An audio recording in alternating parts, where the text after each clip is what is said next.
Hey there, friends. Welcome back to another episode of the Bible in Life podcast. I am glad you're joining me on this episode.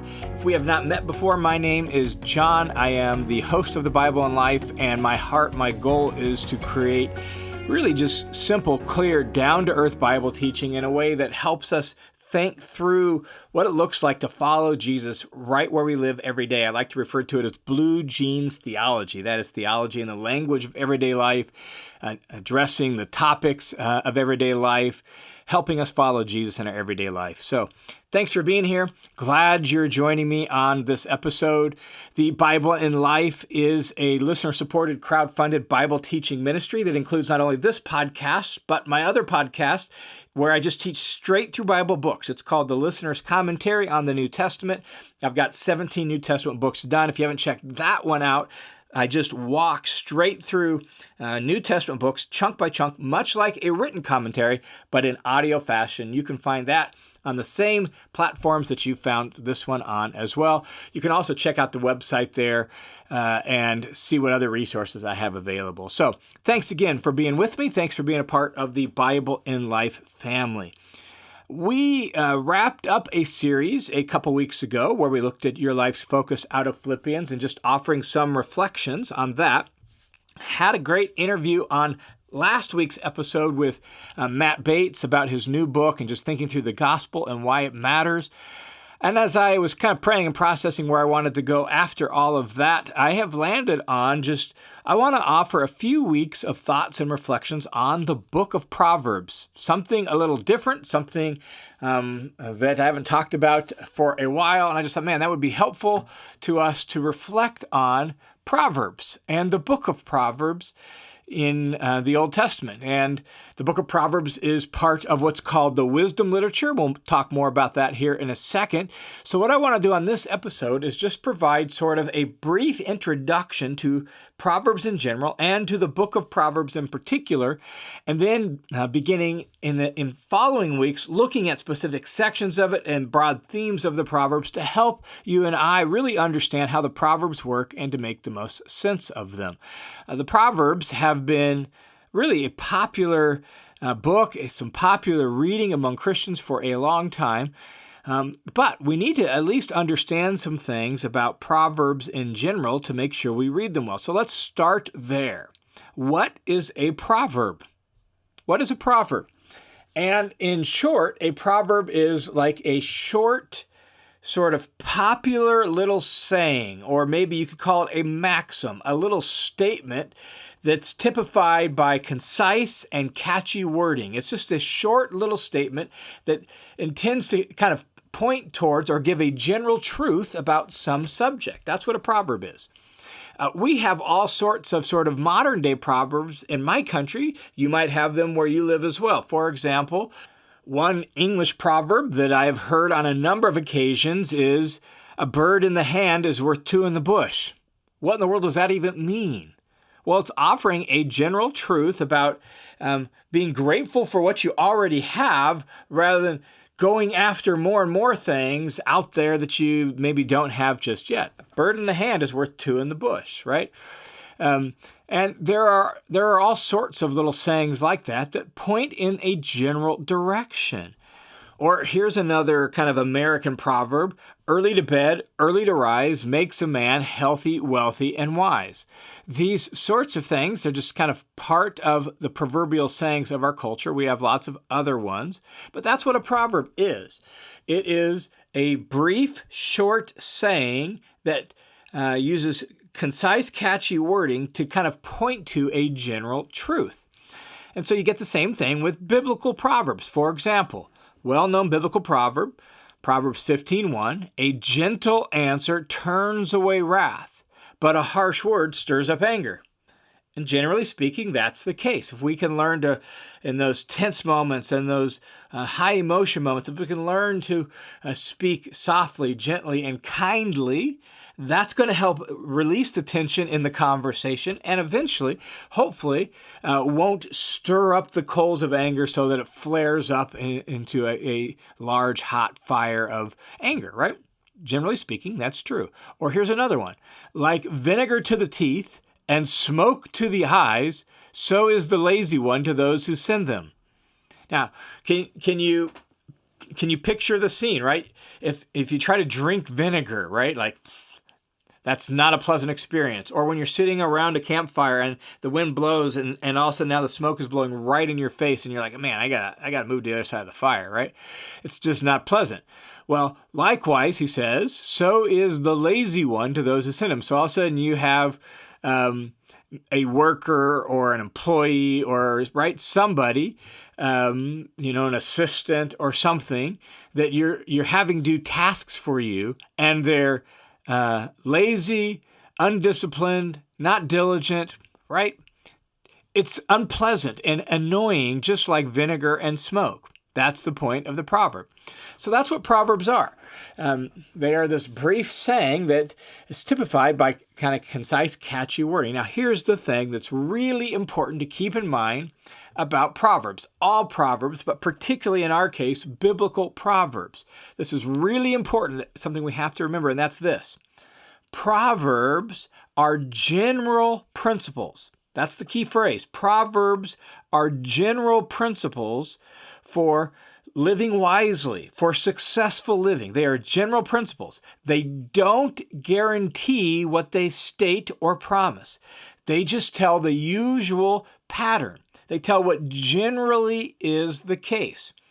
And the biblical Proverbs, that's the way they work. They are general observations about life and how life works best. So they tell us what is usually the case, but not what is always the case or what has to be the case every time. There are exceptions to the biblical Proverbs.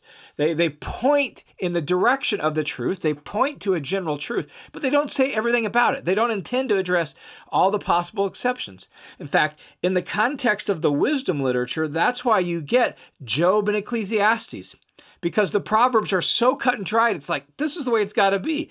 Job and Ecclesiastes come in and say, in context of all the wisdom literature, they say, well, no, it's not always that way. Sometimes it doesn't work out that way. Sometimes there's mystery involved. And so they tell general observations about life and how life usually works best, but they don't tell us every possible case imaginable, every possible exception imaginable.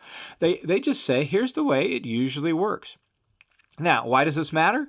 Because as I've noted, there are exceptions. Life is more complex than a proverb recognizes. And a proverb knows that. And so life is just more complex than that. So let me give you an example from the Proverbs in the Bible as to why this is really important. Here is a very famous and well-known proverb that has brought a lot of parents comfort. Proverbs 22:6, which says, "Raise up a child in the way that he should go, and even when he's old, he will not depart from it." And guess what? Generally speaking, that's the case. In the context of the biblical Proverbs, you raise up a child with the wisdom of God, in the fear of the Lord, in the ways of God. Very often, they will stick with it. They will walk with it, right? But not always. Sometimes there are kids brought up in a wise, good, loving, godly home, and they walk away from it. Now, maybe they come back later in life, but not always. Not always. And so we have to recognize that proverb says what's generally true, but not what has to be true or is always true. It's a general principle. And the Proverbs themselves recognize that they recognize this issue. They recognize that they themselves, the Proverbs, can be made ineffective and sometimes even hurtful and disastrous if applied incorrectly, if used incorrectly. Let me give you an example from Proverbs 26 and two Proverbs, one verse 7, one verse 9. So they're super close together, and look at what they say. Proverbs 26:7 says, "Like useless legs to one who cannot walk, so is a proverb in the mouth of fools." So like a proverb in the mouth of a fool is sort of useless. It's like legs that don't work on a lame person, useless. Or here's another one, Proverbs 26:9 says, like a thorn that sticks in the hand of a heavy drinker. That's a funny image, right? Picture that. This guy who's a heavy drinker and is drunk all the time and grabs a stick, and it turns out to be like a rose stick or some sort of stick with thorns, right? Like a thorn that sticks in the hand of a heavy drinker. And he knows there's pain, but he can't figure out why, and he can't get it out. His hands aren't steady enough to get it out. So is a proverb in the mouth of fools. It's hurtful. It's used in a hurtful way, and now it sticks in someone's life and heart, and it's hurtful. So Proverbs themselves recognize that Proverbs have to be understood wisely and used wisely. And part of that is recognizing just the way the type of literature they are, the genre, the way they work. They offer general principles for successful, wise living, but they don't guarantee what they promise. They just offer a usual pattern. So that's really important for reading the Proverbs well. Here's what's usually the case. Now, what about the book of Proverbs? What is the book of Proverbs? So we've talked about what Proverbs in general are, but now we have a whole book of them. And obviously, a book of Proverbs is a collection of Proverbs. And so the Bible book Proverbs, that's what it is. It's a collection of Proverbs. But there is a broad structure to the book. In fact, if you're familiar with the Bible Project, they have a great overview video to Proverbs helping you see how the structure works and why it works that way. I'll put a link to that in the show notes down below, so if you want to watch that video, you can, because it'll be helpful to seeing the structure. But in general, here is the broad structure to the whole book of Proverbs. Chapters 1 through 9 is really like the prologue and intro to the book. And it emphasizes the importance and power of seeking wisdom and listening to it.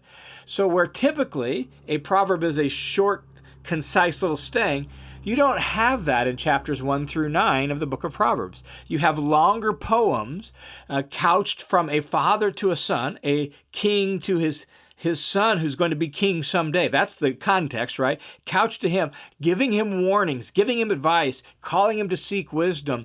And that ends with, in chapter 9, with Lady Wisdom taking her place and calling out and inviting people, come, if you want wisdom, come to me. And it also ends with the woman Folly, who is loud and brash and obnoxious and puts herself in the center of everything. And she calls out and says the same thing. Hey, come and listen to me. I've got stuff to offer. And that's the introduction to Proverbs. And basically, in a nutshell, it's like, so who are you going to listen to? And so the chapters 1 through 9, intro and prologue, and it emphasizes the importance of seeking wisdom and with energy and with passion and wanting it and desiring it and listening to it. Then, in the middle section of the book, from chapter 10 through 29, that's where you get the collections of small, short little sayings, one after another. And sometimes they just feel really random. Sometimes they feel like, oh, I can see how these go together. But they're just a bunch of short little sayings giving wise advice for life, saying, hey, here's what's usually the case. The wise person does this. The foolish person does that, right? It's wise if you do this, or, whatever. So that is the collection section. And then you get chapters 30 and 31, which is sort of like an epilogue to the book. And it provides a picture of who are the people who listen to wisdom and what is their life like. And so you sort of get some, like this wise woman in chapter 31 who's like, man, here's a woman who has listened to the wisdom of this book and been formed by it. And now she's living well and her life is going well. She is a wise woman. So the epilogue says, hey, here's what life will be like if you actually listen to the wisdom of this book. And that is the structure of the book of Proverbs. And the aim of all of this is to really give you and I a concrete, down-to-earth wisdom for life. That's what Proverbs is all about. And so it's going to deal with all sorts of everyday life topics. It's going to deal with making decisions and seeking advice for that. It's going to deal with anger. It's going to deal with your words and your speech. It's going to deal with working hard and diligence and your work ethic. It's going to deal with parenting. And it's going to deal with relationships. It's going to deal with how you handle your thoughts and your opinions. It's going to deal with self-control. all sorts of everyday, down-to-earth stuff. And so the aim of the book is to try to really provide you and I with concrete, down-to-earth wisdom for life. And that aim or objective is really stated at the outset to the book. And so here's the way the book of Proverbs begins. Proverbs chapter 1, let me just read verses 2 through 7, which sets the objective or the aim of the book. It's this: to know wisdom and instruction, to discern the sayings of understanding, to receive instruction in wise behavior and righteousness, justice, and integrity, to give prudence to the naive, to the youth knowledge and discretion. A wise person will hear and increase in learning, and a person of understanding will acquire wise counsel. To understand a proverb and a saying, the words of the wise and their riddles. The fear of the Lord is the beginning of knowledge. Fools despise wisdom and instruction. And so that's the aim. That's the objective of the book, is to provide that. Now, one other note before we wrap up this intro to the book of Proverbs is that this: we have to understand what wisdom means. And we'll talk more about this in the future. But wisdom is not arbitrary. It's woven into the fabric of reality. And so when Proverbs says, I'm offering you wisdom, it's not just giving like, well, here's one version of wisdom, or here is, like religious wisdom. If you want to, keep God happy and keep your ticket to heaven, you got to listen to this stuff. That's not what it means by wisdom. When it says, I am here to try to give you wisdom, wisdom is woven into the fabric of reality. And so to be wise means to live in sync with the way the world really is. We'll talk more about that in a couple weeks, but that's Proverbs. It's offering wisdom for life. One way to think about it is instructions for life. And so as you read through the Proverbs, they are these short, most of them. You have the introduction where you got longer poems, but most of them are these short, catchy little sayings that are intended to give general instructions for life. If you do this, your life will be in sync with the way things are, and things will work better for you. Your life will work right because you're living the way you're created to live. That's what Proverbs is all about. All right, thanks for tuning in to this episode of the Bible and Life podcast. I pray you have a blessed week in Christ, and I look forward to talking with you again next week.